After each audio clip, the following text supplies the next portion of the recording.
We Mandela, we Mandela, Tatu Mandela, we long live, we Matiba, we Matiba, we Matiba, we long Tatu Mandela, Nelson Mandela. As a small child, I stood on the outer edges of the evening campfire. They spoke of hardship and drought, of wars and of poverty. As I listened to them, images of color were conjured up in my mind. As I looked up into the clear, crisp night sky, I saw millions of stars. I wondered how they shone. As the moon moved across the dark sky, it changed color from silver to a bright red as it reached the horizon. It was a beautiful sight.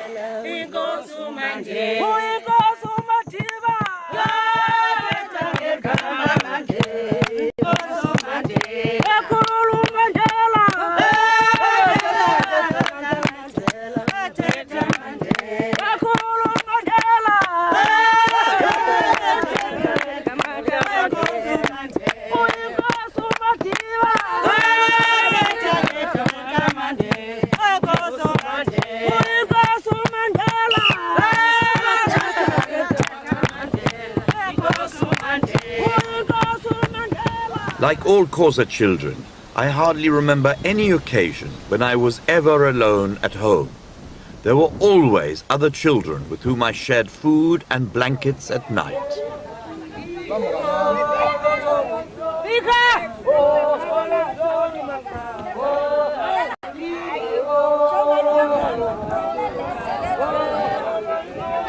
After supper, we would listen in thrall to my mother and sometimes my aunt, telling us stories, legends, myths and fables, which have come down from countless generations, and all of which tended to stimulate the imagination and contain some valuable moral lesson.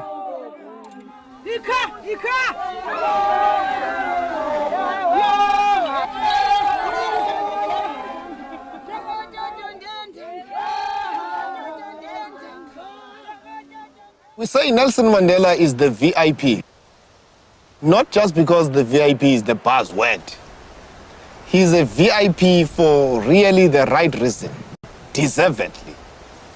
Nelson Mandela, the VIP, a very important prince, a very important person.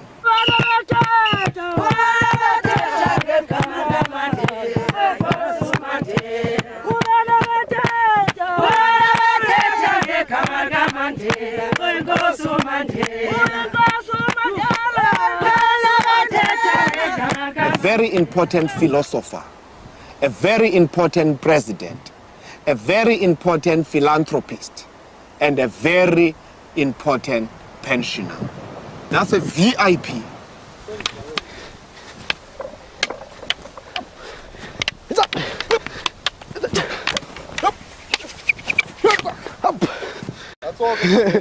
Uthe wakhasa esequnu, uthe wamangenja esequnu, uthe waqala ukuhamba esequnu, ukuhubuluza kwakhe nakho kubonakalisa esequnu, wakhula ke de wayinkwenkwana. In our home, there were other dependents, boys mainly, and at an early age I drifted away from my parents and moved about, played and ate together with other boys. I loved stick fighting most of all. Abe inkokheli evayo, abe inkokheli ecingayo, abe inkokheli eqiqayo, abe inkokheli ethethayo, abe inkokheli ekwaziyo ukuphefumlelana nabantu bakhe. Athi namhlanga athethanga abe ngathi uthethile ngokuthi ndabajonga abantu ancume. Injalo inkokheli. I must have been about 5 years old when I began going out with other boys to look after sheep and calves, and when I was introduced to the exciting love of the veldt. Later, when I was a bit older, I was able to look after cattle as well. As a young shepherd, I looked after cattle and sheep. There was time to reflect and to enjoy color. I watched in wonder at the sight of the rainbow.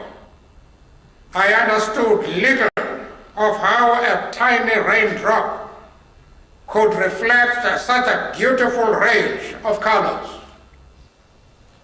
I experienced the very rich colors of nature through the 4 seasons. This is Kunu. This is where Nelson Mandela grew up. He came here with 9 years. He started school here, just outside the museum. Here, the sliding stone where he used to play when they were grazing. This is the place where he used to slide here when they were grazing, just to waste time.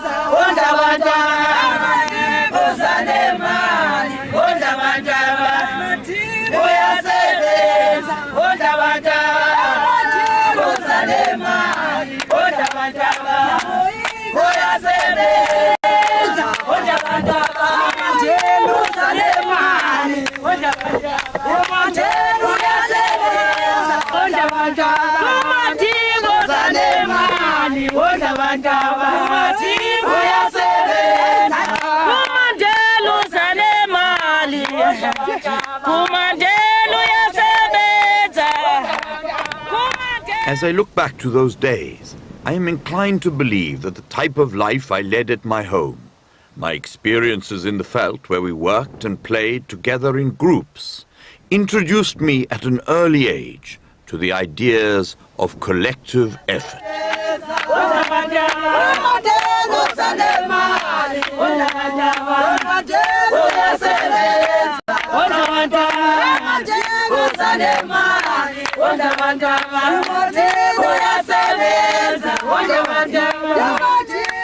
This is the class where he started school. This is the very same spot where he got the name Nelson. This is the church, because at that time the school and the church were interlinked. Because at that time we were not supposed to start school if you don't have a Christian name, a Baptist name. You must get a Baptist name, then you go to school. Then he started school without a Baptist name. His class teacher, Mr. Mtingane, asked him, "What is your Christian name?" He said, "I'm Kholihlahla." He said, "Kholihlahla is not a Christian name. It must be an English name." He said, "Today you are Nelson." It's where he got the name Nelson.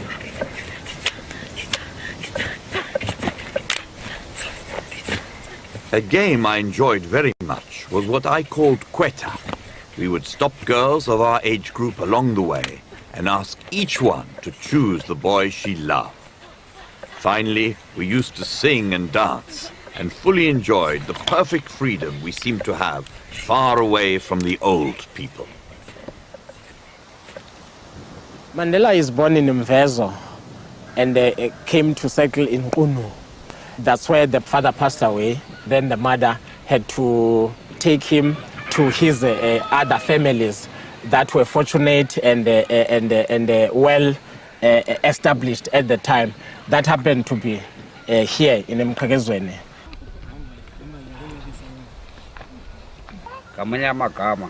We must never forget that the institution of traditional leaders is sanctified by African law and custom, by our culture and tradition. I saw chieftaincy not only as the pivot around which community life turned, but as the key to positions of influence, power, and status. My great-grandfather was very close with Mandela's father. So this was arranged way before he could pass away, that upon my passing away, then my son should come, live with you, and then you'll raise him up. He grew up with Justice, my grandfather. This is the house that Justice had, which he had to share it with Mandela upon his arrival. So it was then belonging to them both, Justice and Mandela. There was 2 beds here, this side and that other side. And there used to be a shelf there, which in it there was books that they used to read. Mandela got to stay here when he was 9 years of age. He grew up till he got to circumcision school, and was transformed from being a boy to a man. After that, it introduced to them that they should take wives. That's when they then avoided by running away and going to Johannesburg, because they were against the taking of wives which were not girlfriends of theirs. Some of you may remember that I left the countryside to retain my bachelorhood. The experience of my young adulthood in the big city was very different. Color was no longer the natural color of the countryside. The color of the city was robust, vibrant, and explosive.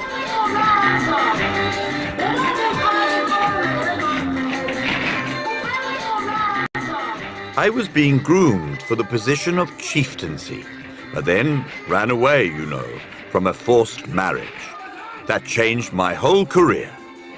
But if I'd stayed at home, I would have been a respected chief today, you know. And I would have had a big stomach, you know, and a lot of cattle and sheep. Then came the wasted prisoners. A great hood descended over my eyes. Gray became the primary and paramount color. The paint on the interior walls and the gates and the cell doors was gray. After his release from prison, it must have taken him about a week or two to come visit the area. So he did come, saw my grandmother and some of the community people that he grew up with. Then came freedom and the lifting of the dark hood from my eyes. It was not merely the miracle of freedom, but it was the miracle which I experienced of a person who had regained the power of sight. I could not get enough of looking at, feeling, touching, and experiencing this new recovery of the experience of culture. Nobody ever sat with me at regular intervals to give me a clear and connected account of the history of our country, of its geography, natural wealth and problems, of our culture, of how to count, to study weights and measures. This is my grandmother, Justice's wife. She's a member of this family since Madiba and my grandfather Justice were still youthful. Justice.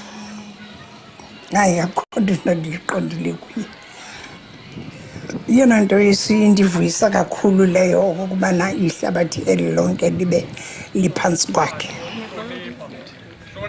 Like all Xhosa children, I acquired knowledge by asking questions to satisfy my curiosity as I grew up, learned through experience, watched adults, and tried to imitate what they did.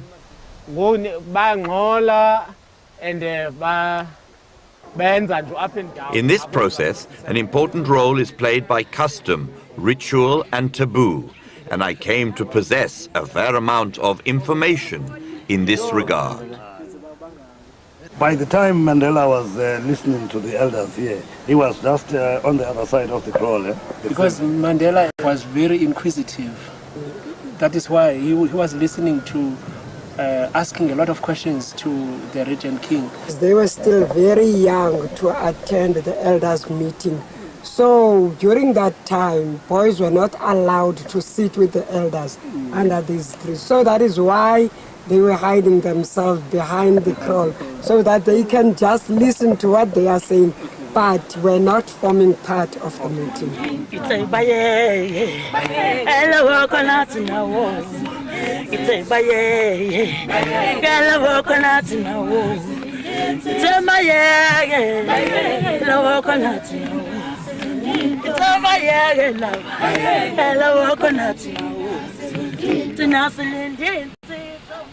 The two influences that dominated my thoughts and actions during those days were chieftaincy and the church. After all, the only heroes I had heard of at that time had almost all been chiefs. Equally important was the position of the church, which I associated not so much with the body and doctrine contained in the Bible, but with the person of Reverend Mattiolo. In this circuit, he was as popular as the regent, and the fact that in spiritual matters he was the regent's superior and leader stressed the enormous power of the church. Crime is very rife in this place, which was never unheard of. If I can leave that house locked even for a month, you'd be ripped off. It will be ripped off now because the crime is very rife. What he's still striving for is a better life for everybody in South Africa, from rural areas to urban areas. And that he got that sort of understanding from growing up here in Mkagezweni under Chief Jong Ndaba. Yes, from growing up under Chief Jong Ndaba, and that he was educated under the missionary schools. Yes. And his education was Christian orientated, as he is now also a staunch Christian. Even now. What was even more was that all the progress my people had made, the schools that I attended, the teachers who taught me, the clerks and interpreters in government offices, the agricultural demonstrators and policemen were all the products of missionary schools. This here was a class for Mandela. This is the class he attended in as a young boy in his junior, I think, school.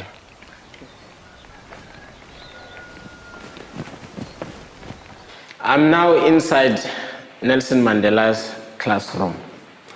It used to be Justice classroom as well, for Justice was 4 years older than Mandela. An African. I am an African. My language is Zulu. I eat putu, spinach and sam. Our culture is rich and sweet like a tomato. We celebrate with a song and dance isiqathamiya. The beat of the drum tells us where we come from, the wonderful rich land of Africa. Upon his coming out of prison, he paid a visit to the community. He went straight to the great place, but he also insisted he be taken to come and see his class. Upon him seeing his class, he then declared that it should be kept as it is. He hired construction to come refurbish it and make it look nice so that it stays as is. South Africa is a beautiful country, but most people can't see that. Let's hold hands, we'll see that.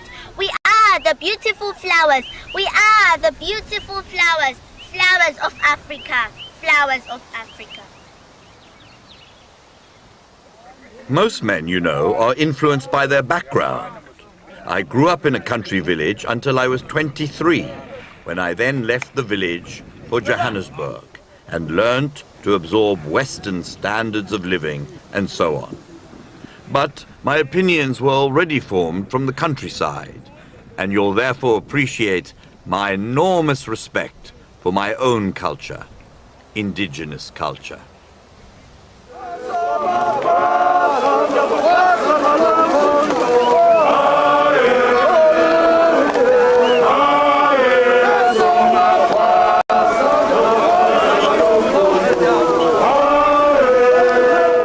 Of course, Western culture is something we cannot live without. So I've got these two strands of cultural influence. But I think it would be unfair to say this is peculiar to me because many of our men are influenced by that.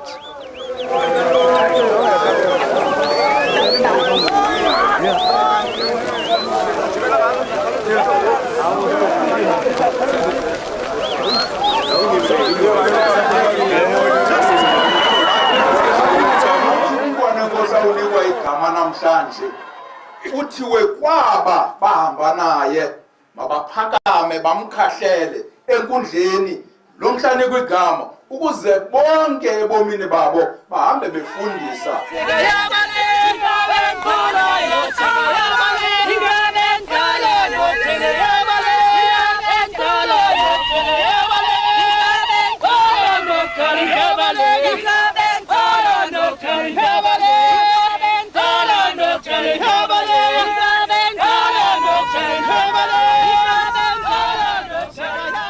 I traveled through the rich countryside of the Eastern Cape, between different villages and towns, and enjoyed the rich tapestry of color that is so special in that area of South Africa.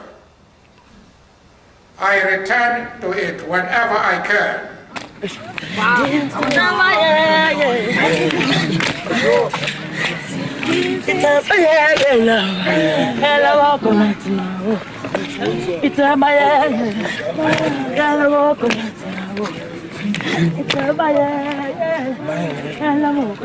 Sadly, it is not as often as I would like to return.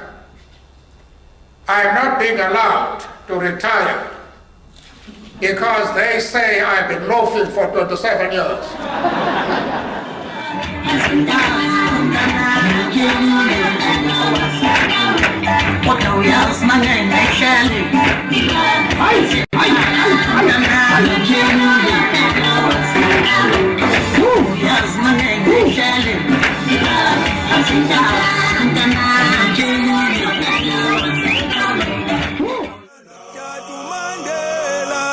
Mandela, long live Mandela.